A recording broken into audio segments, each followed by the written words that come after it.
que m'ensorro. El que baixa millor és ell. Sí, eh? I l'altre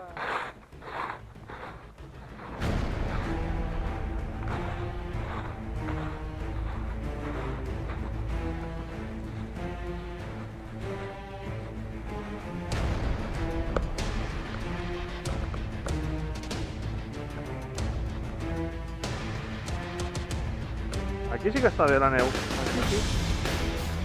Aquí pots fer uns fora pista guapos, eh?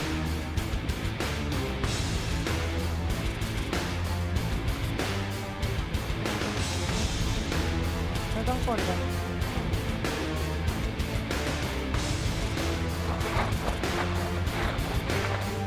Mac. És ben petita, eh?